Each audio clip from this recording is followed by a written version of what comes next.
and welcome back to Changing Phases Tarot on YouTube. It's so great to have you here with me today. So today's reading is the 2021 yearly overview reading for all of the signs. So I'll be pulling one card from the Tarot of the Divine deck, and that will be the overall energy for the whole year for the sign. And then each month I will pull one card from the Good Tarot deck for the overall energy for that particular month. Just a reminder, these are general readings, so the messages may or may not resonate. If you're interested in getting a personal reading with me, all of the information can be found in the description box below this video.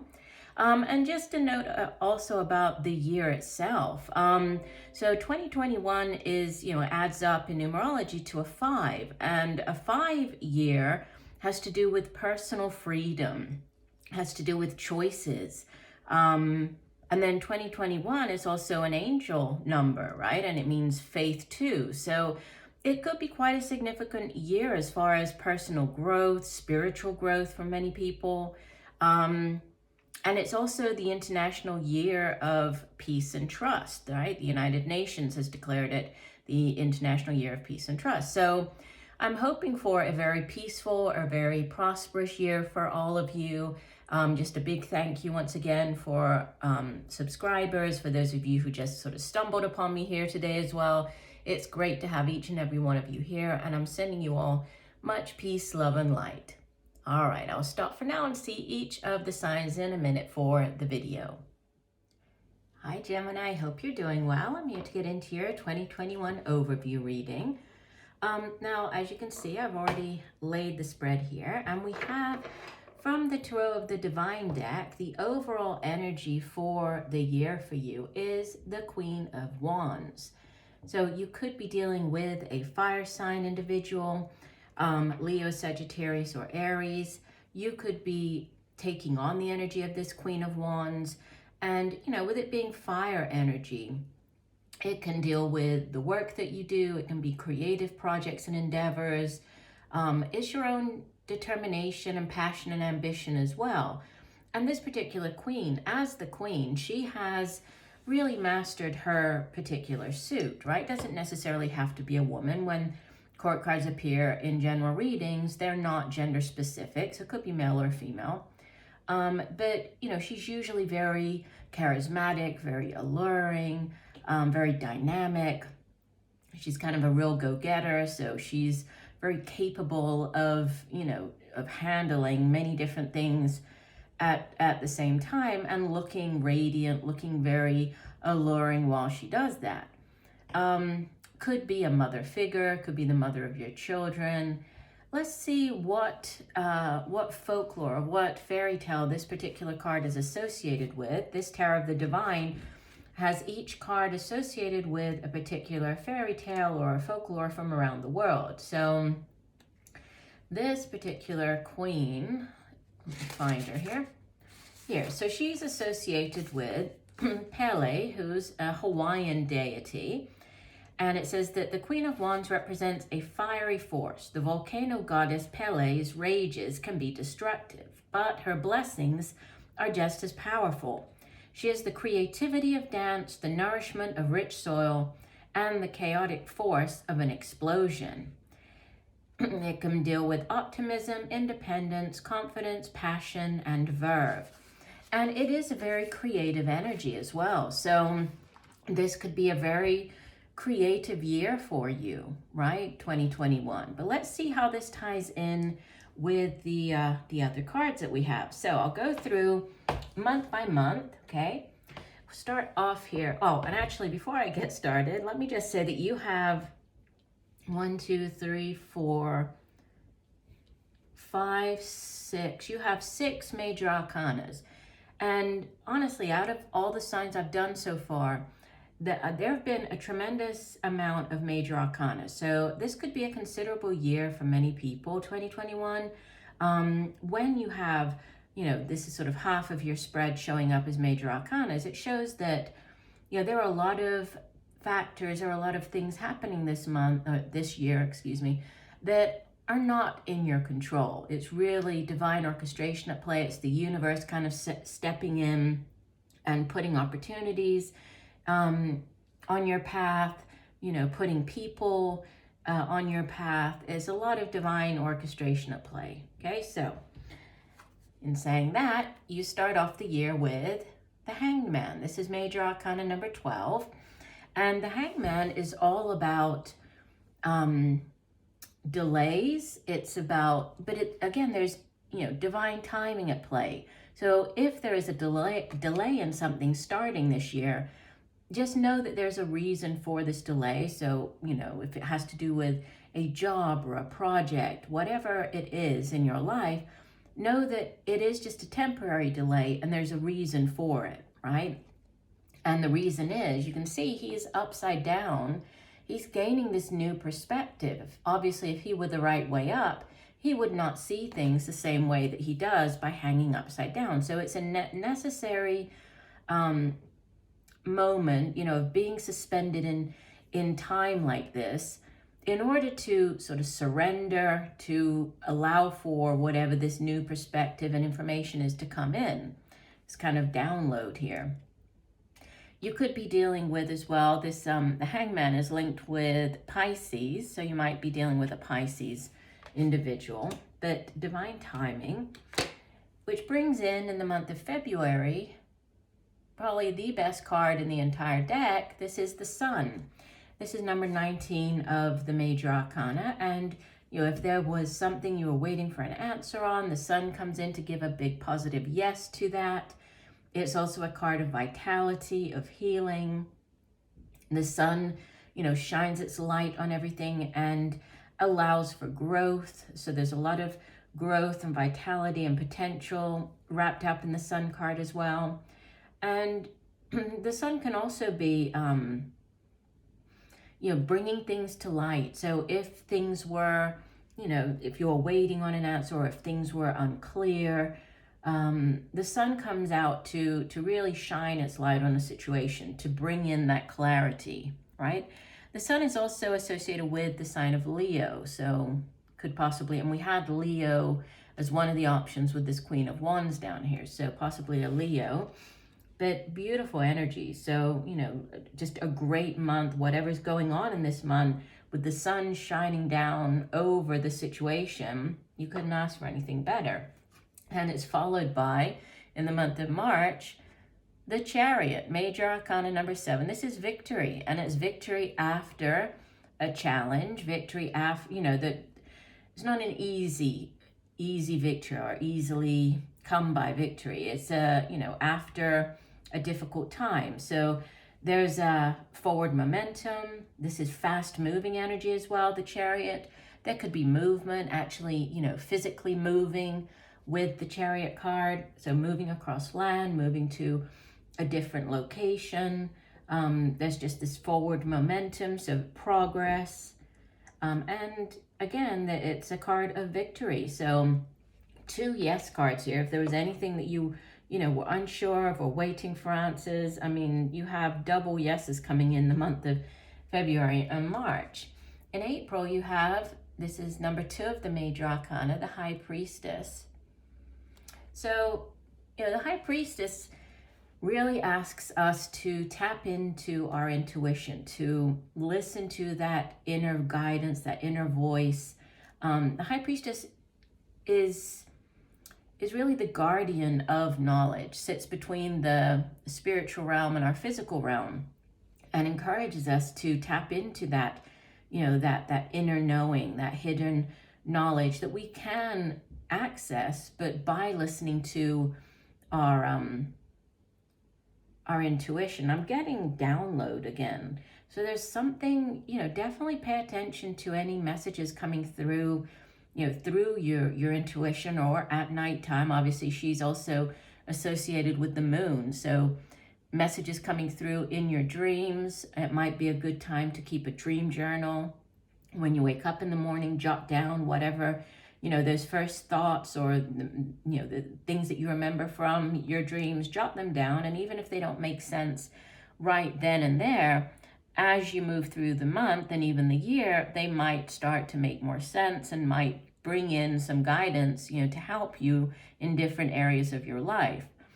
The High Priestess is also associated with the sign of Cancer, and obviously the moon, as is the Chariot, right? So this is also the sign of Cancer, water energy, and the moon as well. So interesting that you have those sort of double energies there. In the month of May, you have great financial abundance, stability. This is the 10 of Earth, the 10 of Pentacles. Sometimes this is, we refer to it as like the generational wealth card, because to accrue this much wealth, look at the woman, she has this big chest next to her, right? And it's full of treasure.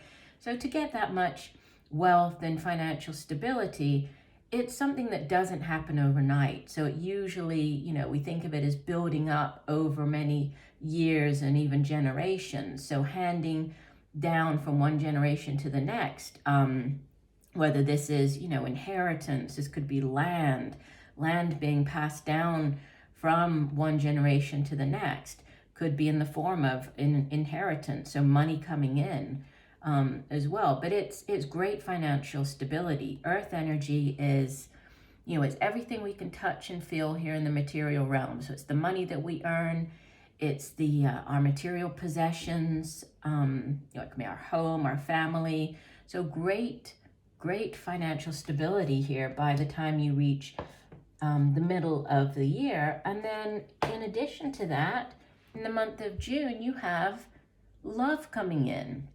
This is the Two of Water, the Two of Cups. This is the minor arcana version of the soulmate card, right? Of the lovers. This is the Two of Cups.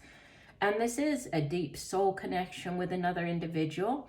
Soulmates, obviously, they can be romantic in nature. And for some of you, this will be a romantic connection.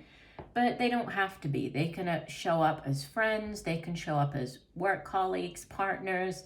It's just, it's that type of relationship where you both bring something to the, to offer to in the relationship. You come to add to the other person, not to detract. So it's, a soulmate connection. So this could be, I'm just looking over here. This could be in the area of love, possibly, even though we had the, this earth energy before, but it could be in the area of love, because the two cards that are coming in for the next 2 months, for July and August, you have two kings here. So for July, you have the King of Water, King of Cups, and August, you have the King of Earth, the King of Pentacles. So water energy could be Pisces, Cancer, Scorpio. Earth energy could be Capricorn, Virgo, Taurus.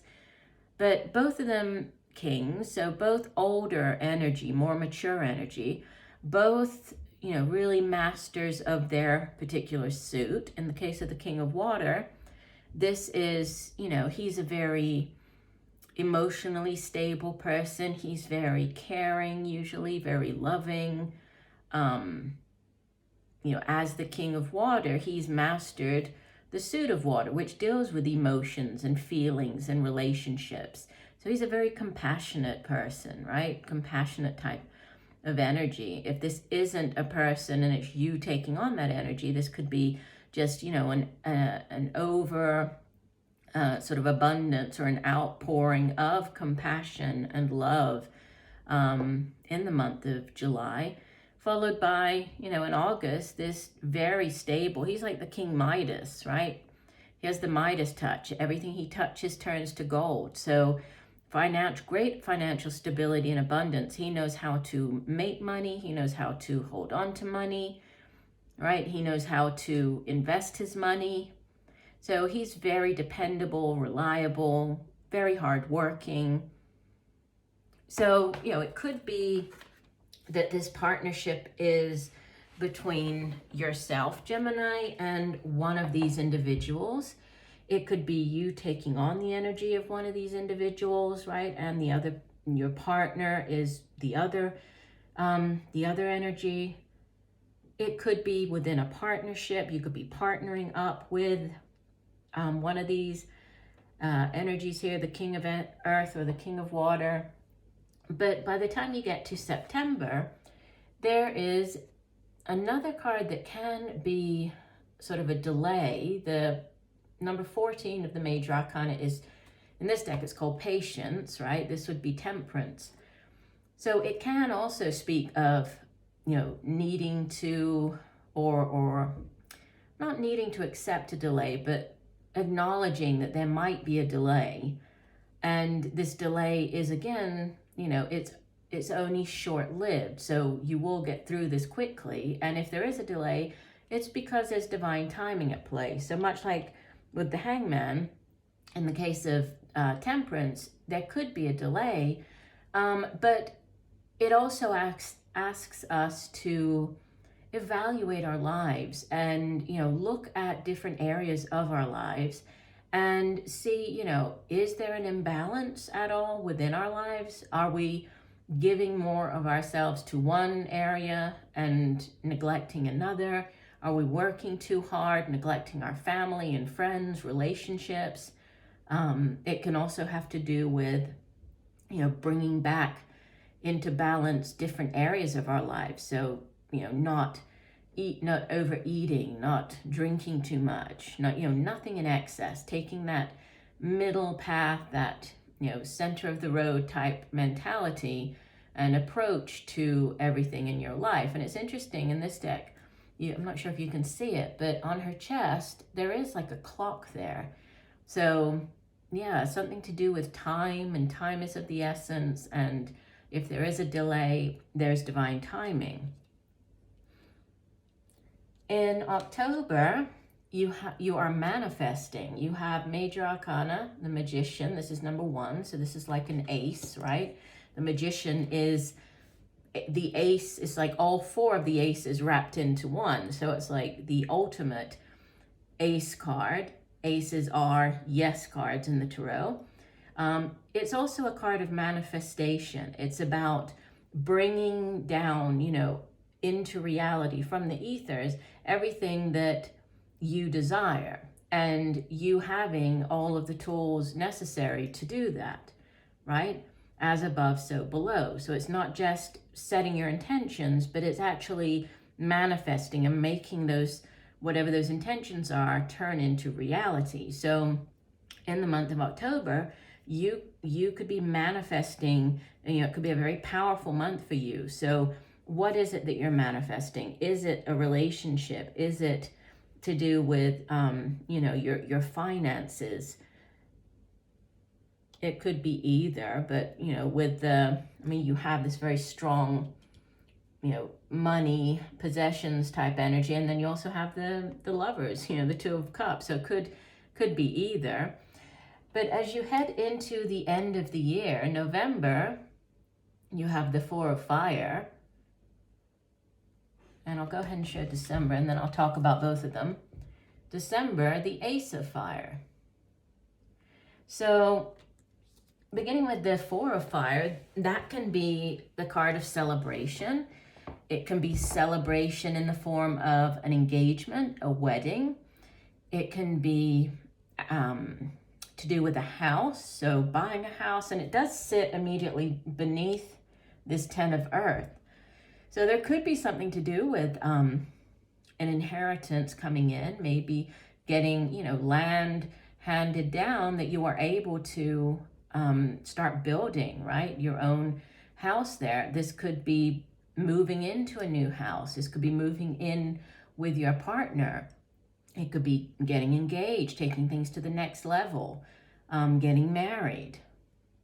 But it is a card of celebration. And fours in the tarot, excuse me,